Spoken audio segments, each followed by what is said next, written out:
All right.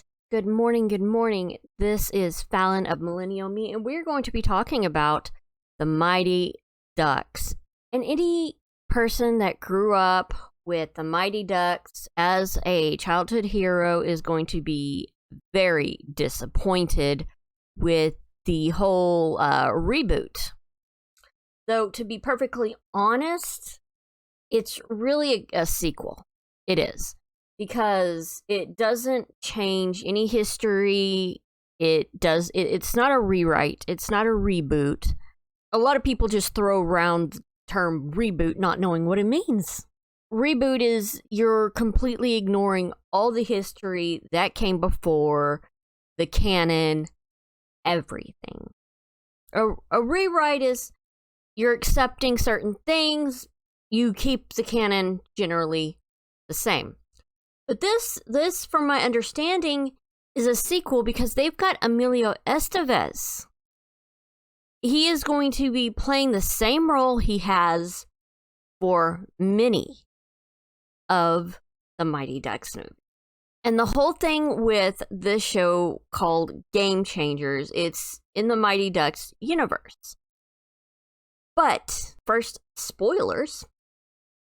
So if you want to avoid spoilers, you might want to move on. Don't forget to like, share, and subscribe.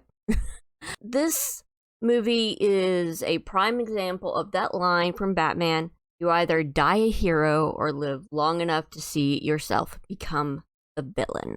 And it's true. In this specific movie, well, it may be a TV show. I got confused on that.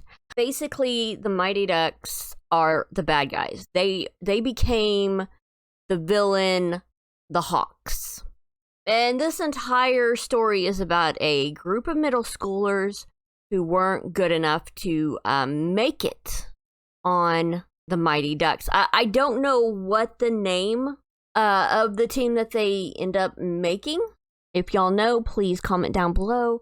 On one side, it makes sense that they would try to change up some things. But on the other, it feels like they're just trying to erase history, which, as we all know, Disney likes to do.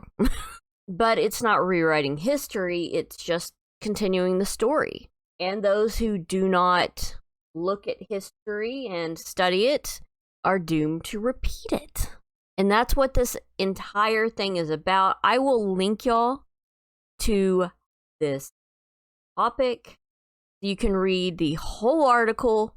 But yeah, this comes from The Ringer by Alan Siegel.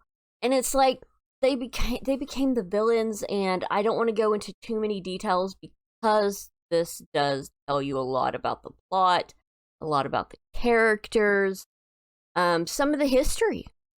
But here's the thing. This wasn't just some hack coming up with this. One of the people that was a part of the Making the Mighty Ducks, the original movies, is doing this show, still from one of the original creators. And we're gonna see how it progresses, if it's going to be a good show or not. I'd love to hear what y'all's opinion on the idea that the Mighty Ducks are going to be the bad guys. Man, I would love to see some of the original Mighty Ducks in this whole thing. I really hope we get to see them. So far, Estevez is the only one that is from the original franchise is in this one. So I'd love to hear y'all's opinion. Y'all like this idea? Y'all hate it? Comment down below. This is Fallon and Millennial Me, and I will catch y'all on the flip side.